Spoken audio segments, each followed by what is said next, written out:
Sa ating nakaraang video ay ating ibinalita na hindi nagustuhan ng China ang pagbebenta ng South Korean Defense Company na Korea Aerospace Industry sa ating bansa ng kanilang mga bagong KF-21 semi-stealth fighter jets para sa ating Philippine Air Force sa ilalim ng Horizon 3 ng AFP Modernization Program.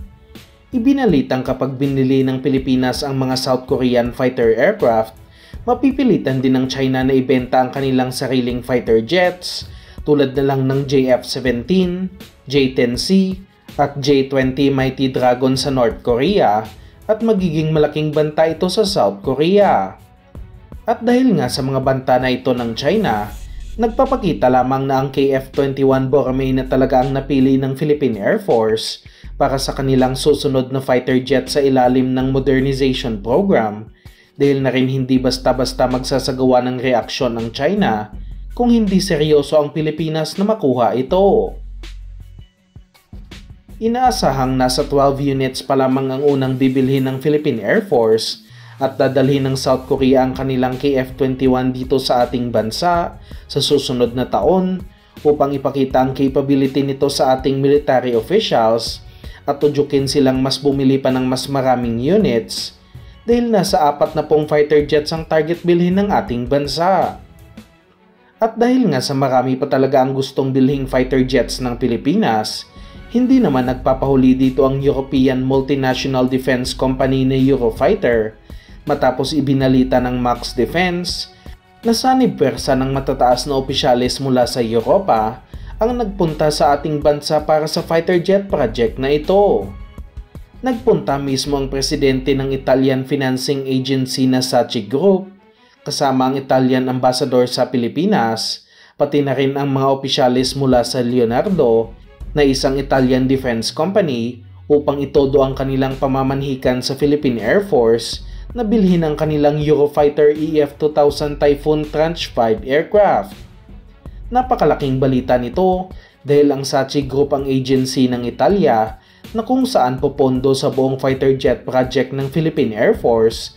lalo na't kinakailangan ng bansa ng nasa $7 billion na pondo o nasa 400 billion pesos at alam naman nating walang ganito kalaking halaga ang ating bansa.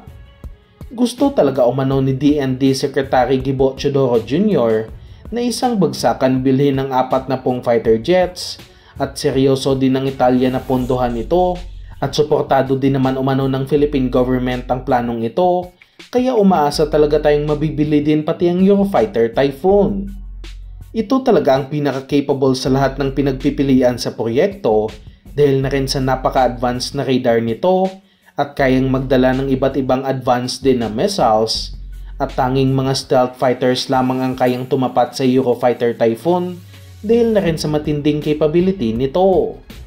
Inaasahan na rin na kapag magiging matagumpay ang usapan patungkol sa pagpondo ng Italia para sa mga naturang fighter jets, dalawang klase ng aircraft ang kukunin ng Pinas dahil matatanda ang pinag-uusapan na rin ang kontrata para sa KF-21 ng South Korea at ito ang inaasahang unang mabibili ng bansa.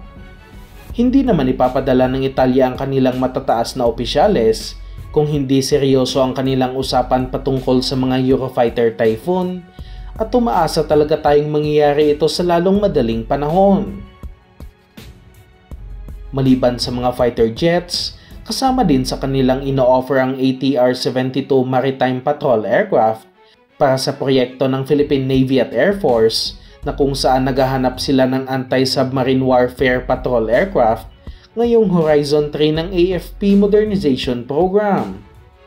Kasalukuyan na ring mayroong ATR-72 patrol aircraft ng Philippine Air Force na nabili nila sa pamamagitan ng Israel sa halagang nasa 6 billion pesos, ngunit ang mga ito ay walang anti-submarine capability at tanging hanggang pang-surveillance lamang.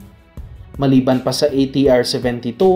kasama din sa ino-offer ng Italia ang kanilang M345 Trainer Light Attack Aircraft para sa Horizon 3 ng AFP Modernization Program na kung saan may budget ng nasa 23 billion pesos.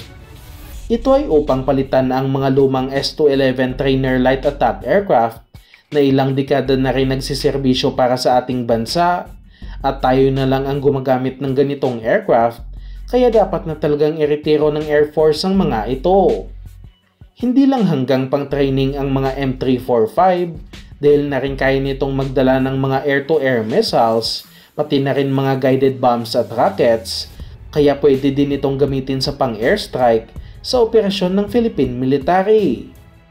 Makikipagkompetensya ito sa L-39NG ng Czech Republic na kung saan ino-offer din para sa proyekto, at mas boto tayo sa L-39NG dahil sa mas mura ang mga ito, mas mahaba ang range at mas maraming madadalang weapons, at mas mahaba ang lifespan ng naturang eroplano.